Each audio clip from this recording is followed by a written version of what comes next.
Hey guys, what's good? You are watching the Best Damn Comic Book Show episode 3. Before we get started, just want to make sure that you guys smash that like button and subscribe if you're not a subscriber yet. Let's talk about last week, Wonder Woman, that Jenny Frison cover. Dude, I mean, you've been talking about Jenny Frison. She's great. I mean, she is great. And a few months from now, these books are going to keep, all her covers are going to start going up. You'll see within the next year or so. I mean, if the trends of other books follow the same pattern. So hop on it if you can. Yeah, she's great. I'm a real big fan of hers. And Suicide Squad 47, we talked about it. It's another Matina variant. And this one, if you didn't get that 1 in 200, and then the Venom number 7 tongue variant.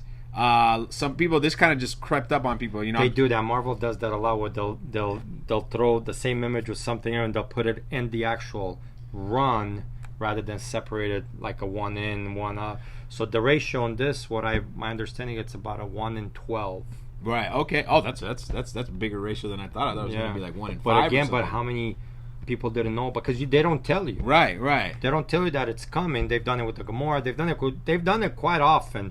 What was it? Last year's Avengers No Surrender storyline. Right. It had the Hawkeye with the mask. Unmasked Hawkeye. Yeah. So. Well, what do you got this week for us? I see you got DC and Marvel. I'm liking Teen Titans. Like I said, I mean, I'm a big fan of Adam Glass and Bernard Chang, and they make a really good team. And I've been reading up. Last issue was like, here we thought we had a dead character, but you get to it, he's not dead. You knock on the doors, it's a really good, solid read, and I really want to see where they go with Lobo's daughter, with Crush. Oh yeah. Batman 57, that last issue, and I've been reading Tom King, and I've said to stick with it. It's a good book. It's solid storytelling. The last issue with KG Beast was phenomenal, just leading up how he killed his dad and everything. So, and now this is the continuation. Now you got the confrontation. So I'm looking forward to that. 100-issue arc. 100-issue arc, right. Stick with it. So that's my DCs for the week. Marvel, we're talking about the X-Men and how everything's gelling and coming together. And Astonishing X-Men has been one of those books where they're taking characters and they're putting them back together. Yeah. This is Havoc's story, coming back, to the fold, I would assume. And Greg Landau's work on that book is just phenomenal. I love his artwork. Daredevil's been phenomenal. I have Mr. and Mrs. X. I've been enjoying it. I'm a fan of both Rogue and Gambit, and they've always worked together really well. And the story's fun. And last issue we had Xavier's daughter being introduced with Lilandra, so this is part 2 of that. So interesting to see how people react, because that number 3 sold out really fast. Right, it was an underordered book too, right? Yeah, because it's not your best-selling. I mean, it sells, but not crazy. So everybody under order. So that book went crazy. Old Man Logan, they're definitely doing something with Old Man Logan. They're sending him off. 49, 50's coming up. It's been solid. I mean, the book's been solid for not having our Wolverine. They made sure that Old Man Logan filled the shoes till we got our Logan back. It's an underrated book. I've been hearing a lot of stuff about it. It's really, and Old Man Hawkeye, man. I mean, if you guys read the original Old Man Logan storyline, this Hawkeye feels literally like it's continuation from that storyline. It's really solid. I'm mentioning Marvel Zombie, and I'm curious because, again, you look at Immortal Hulk, and what they're doing, that borderline superhero horror. Now you have your own character, Marvel Zombie. He's been around, and it's written by the writer of Ice Cream Man, which just got optioned. Exactly. So, and if you read Ice Cream Man, it's anthology, it's horror stuff. I'm like, oh my god, this book, it might be underordered. It might be underordered because, again, who's this young guy that his first work at Marvel, right. So an Ice Cream Man, it's not selling it's not flying outside of number 1. It wasn't flying off the shelves. Right. So this could be a good, solid, not just read, but a sleeper on the secondary market. Because I think because of the low numbers that it'll have. This week's segment, we're going to talk about our buddy James Gunn. Oh yeah, that's right. Getting picked up by Warner Brothers to write a Suicide Squad film. What's good, guys? I'm here with Daniel, and news of the week is James Gunn writer-director of Guardians of the Galaxy 1 and 2, has been signed up by Warner Brothers to take over Suicide Squad. At least that's allegedly what the news is. No, it's official. Is it official? It's official. So he's officially been brought on to take over Suicide Squad, the sequel to it. How do you feel about that? I mean, like, we've both been on record that we think that Disney was a little harsh to... Yeah, Disney fucked up. I think Suicide Squad did well. I think James Gunn's sense of humor will line up with these characters. I don't know what the story's going to be because it all comes down to story. Here's where I take pause with it. We saw what happened when Joss Whedon came in and took over the Justice League movie. It's not the same. Well, here's my point. They came in and he wasn't able to establish his own. He had to kind of play with the tone that was already put in place by Zack Snyder, and he changed it up a little bit. It's funny, like the people that complain about it, they complain about how dark Zack Snyder's universe was, and then when Joss Whedon came in and changed the tone up a little bit, all I read was he's trying to rip off the MCU, and even though he arguably created it. Yeah, but it was like people weren't happy that the tone was too dark. Then they weren't happy that the tone changed and became a little more humorous with Joss Whedon, and I feel like that's an issue where you're kind of hamstrung, where there's already something set, good or bad, and you kind of have to still adhere to that one way or another. And Suicide Squad wasn't very good, so maybe that's what saves it if he completely changes it. The difference is also as well, Joss Whedon came in with a film that was already like halfway done, almost completely done. That's why, to me, that's not a good,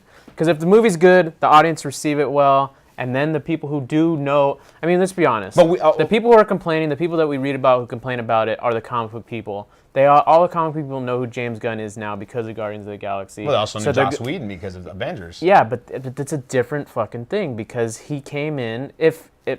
Sadly, if Zack Snyder's daughter did not commit suicide, he probably would have finished the movie. That doesn't mean it would have been good, but that's why he stepped down, because he had to deal with that stuff, and so Joss came in literally on a movie that was half shot completely, where he was not involved in any of the process. So to me, it's a stretch. I know where you're coming from, but it's not the same thing, because Warner Brothers is not going to stick to anything. They've already dropped Superman. They're already looking to drop Batman. Justice League 2 was scrapped. Like, I'm curious to know what's going to happen to Aquaman. Well, so is that a good if Joss Whedon comes with a good script, I think that they'll go forward with it. The one thing that we don't know is that how much control Warner Brothers has in all of this process, how much they're actually, like, how much input they have, So it's not DC Films, it's Warner Brothers, so they have to have a majority of it because they're financing it. Right, but I'm saying how much creative leverage they're financing it though. Will James Gunn get to put his own thing out, I think he's established and proved himself with Guardians, and I think they'll allow him. I don't know if that necessarily matters. If I think it does. Otherwise, why would you go with that guy? Why wouldn't you just... I mean, the guy that directed the first Suicide Squad is an established guy as well. I'm not saying that. I'm just saying they clearly went on... Suicide Squad was the most, like, comedic / serious out of the whole bunch. Right. They knew what they were doing. They didn't hire him to direct Batman. They didn't hire him to direct Superman. They didn't hire him to direct anything. They hired him to direct Suicide Squad. And I think there's a reason behind it, and I think it's that tone between comedic and serious, and I think that's my opinion on. I'm looking forward to it, but at the end of the day, DC needs to prove themselves before I'm truly going to be excited. And me personally, I hold my breath, because not going to be surprised if Warner Brothers finds a way to fuck this one up like they did the last one. So, all right, guys, thanks for watching that. Make sure to stick around for the rest of the picks of the week. How do you feel about the whole James Gunn thing, and do you think this is a good move by them, or is it going to be another Joss Whedon bringing him in, thinking he could save the franchise and not doing the best job? I don't know James Gunn, but I've met him a few times. I've been to a couple of the premieres the Friends and Family showings for Guardians of the Galaxy because of my friend, the editor. I know him, and he's been in my shop a few times. And this was just recently too, right before he got let go from Disney, from Marvel. He was in the shop and we're talking. I mean, he's a really cool guy. Look, we all make mistakes, and did Disney jump the gun with that? You know what? Maybe they did. I mean, now all of a sudden we're guilty even before we're proven innocent. You know what I mean? Right. And everybody says things. I'm not. Well, you know, the messed up part about that whole situation was he had already got reprimanded for it when the tweets came out the years ago. Like, somebody already brought it up. Yeah. And then 4 years later, because of all this, just the political world we're in now. It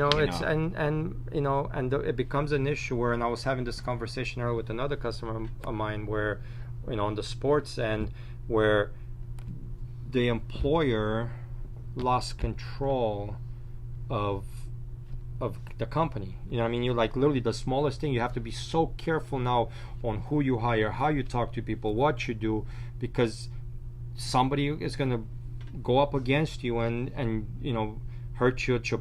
Are they going to hurt you at your pocketbook? Maybe not, but everybody's afraid of something, so everybody's playing it safe instead of trying to come up with a solution. Well, boy, as you can see, Warner Brothers is not and playing Warner it Brothers. safe. Well, I mean, look, Warner Brothers, they need help. Yeah. They need help. So, could James Gunn work for them? Possibility. I mean, it is Suicide Squad. It is almost Misfit Guardians of the Galaxy. I mean, there's a lot of similarities between Suicide Squad that you can not necessarily page by page, but you can adjust to it and say, yeah, you know what, he could work. It all depends. Script, story, everything. I mean, if you haven't seen his film Super, it's a dark superhero film, which I think it's amazing. It's really great, and it's actually what got me excited about Guardians of the Galaxy. So check it out if you haven't. But let's get into the variant picks of the week. Just 4 books for you, real simple.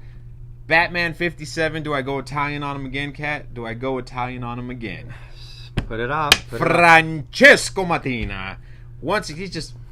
Exactly. They're just amazing covers. I mean, the print run's going to probably be pretty high because you knew a few months ago that it was going to be Mattina, right? Right. But it's a beautiful book, and as we've seen, there's these other Mattina variants that people knew about, and they're doing pretty well. You got 2 weeks in a row now. You got the Suicide Squad from last week. You got the Deathstroke from the week before that are going for a solid $12, $15 each on eBay. So grab it. I mean, for the personal collection, for whatever you want to do with it. I mean, it's just, I'm keeping it for myself. Then we got Harley Quinn 52. You got the Frank Cho. I pick him every other week. I like what he's doing with Harley Quinn. And also, this week the A cover is really nice. It's the foil as well. You're Some right. of the foil artwork. Some of the foil. Now, DC needs to get better control on their quality because, I mean, we're getting books like this week's Supergirl by Art Germ. Production is messed up. I mean, it's like the quality is. And the book is high. People are gonna order high, and the books come in damaged. It's Batman was like that, and it's like damage a crappy book, damage Curse of Brimstone that nobody gives a shit. But not your main book. I mean, come on, guys. I mean, it's the gimmick book of the week from the company. You think they would take a little more pride in it. And I understand the process. I was explaining. I get it, but come on, pay attention. Quality control is always important. On the Marvel side, Kat brought up Marvel Zombie. I saw the cover as well. It's another In-Hyuk Lee cover. Dude, that guy's insane. Yeah. That's another. Watch out for him. He's another.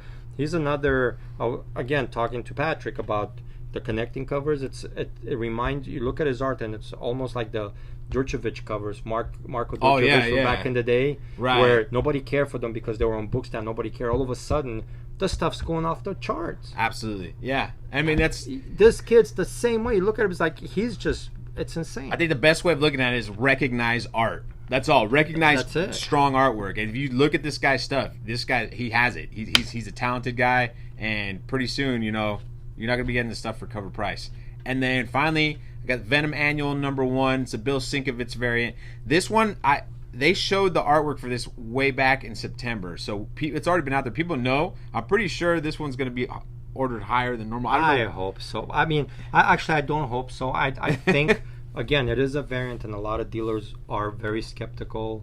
They're going to be the crazy ones, and you're going to a lot of people, probably eBay's going to be flooded with them, but even so, I don't think the print one's going to be that high to begin with. Right. And it's just a beautiful fucking color. It's been the colors, everything. I'm like, oh my god. I mean, and I know I ordered hefty to protect myself, to cover my guys and have a few for down the line. But it's Sienkiewicz. I mean, I've never seen Sienkiewicz this fucking good, and he's good. Yeah, and he's been around for a long time. We're talking over 40 years now. And this cover is just, again, it almost has a Delato feel. Oh yeah. Yeah, because of the color, the painting painting, and the yeah. color scheme. It almost, I'm like, is that a lot? No, it's think of it just for definitely a nice cover. I mean, if you're a Venom fan, it's been a really nice. I want to say 2 But months. it's Donny Cates, so who cares? Just read it.